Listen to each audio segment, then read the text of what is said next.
The static versus dynamic comparison, static analysis versus dynamic analysis comparison is really boils down to one looks at malware without running it. You're just looking at it. You know it's malware. You just need to figure out what it does. But you're not going to risk actually running it because you don't want to infect your system by mistake.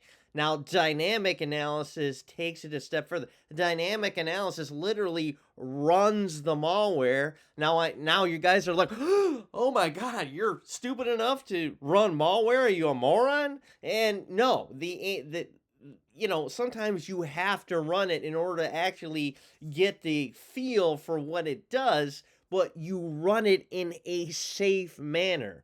The only way you can run it safely is if you're using a closed and virtualized environment. So, for example, there's a lot of virtualization software out there, everything from VMware. If you're like me and running a Mac, and I like Mac because I hate money. I hate money.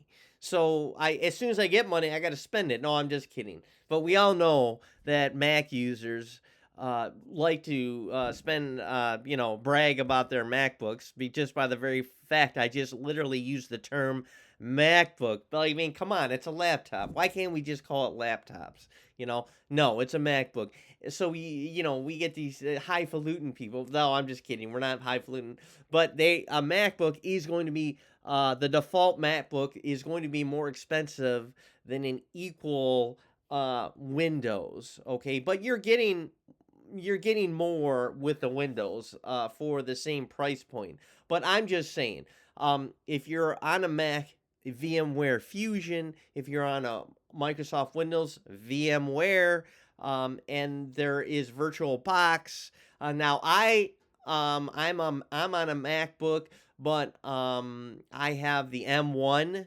Right now I'm on and I also have an M3 that I kind of always keep at home. This one you'll see me walking around with this MacBook. But anything with the M Mac, that special M for Mac, M1, M2, M3, M4, M5, whatever, you should use UTM because UTM is a free application and you can download Windows 11, and you can put an actual Windows 11 made for the M1 series or made for that architecture. That's what they call the ARM architecture. But anyways, I don't want to. That we'll talk about that more in a different chapter. But let's start off with a simple one. Static analysis is simply analyzing malware without running it. Okay, so within static analysis, there's actually two types of static analysis. There's the basic static analysis that examines the file without opening its internal code. You're just confirming whether or not the file is suspicious. It's noted because it's fast and easy. However, it's limited against advanced malware. Now, the other portion of static analysis is that it involves it's called advanced static analysis, and it involves reverse engineering. It uses special software called disassemblers to read the program's instructions, and because of that, it's able to reveal more of exactly what the malware does. However, the downside is it does require more advanced training and the use of tools. Now, dynamic analysis, meaning you're actually running the software. I know it might blow your minds. Why would you ever want to do that? But of course, you when you do that, and of course, again, you're running it safely. You're running it in an isolated, virtualized environment. Okay, so you're running the malware in a controlled environment like a sandbox or virtual machine. But when you do this, you can observe the changes to the files, the system behavior, and the network activity live. It's useful for those that are just discovering malware analysis, like beginners. However, it may miss, supposedly hidden or delayed behavior. And really, if you rely too much on actually encountering the malware, you're missing the grand point. You're kind of missing the grand point of malware analysis, is that in that you want to prevent it in the first place.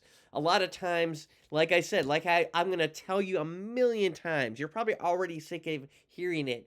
If you just train your staff to not download malware attachments and to not put in infected USBs in not bring it from home and then to work. You're working on that file at home, then you put it on the USB and you bring it at work. You just don't know if there's any infections on that USB. So pluses of of dynamic analysis is that you get to observe live changes to files and system behavior. The negatives is that you're kind of missing the big picture. You're missing the delayed behavior. You're missing the behavior of the users that led to the injection of this malware into your system in the first place. And so I describe dynamic analysis as running the software versus static analysis is not running the malware, right? And however, with dynamic analysis, there's basic and there's advanced. And with basic, as I said before, you're running the malware in a virtualized environment. Now, with advanced dynamic analysis, you're using debuggers to observe malware in real time. So you're just not running it in a virtualized environment and just sitting back and seeing what it does. You're actually examining the malware in real time through an actual debugger.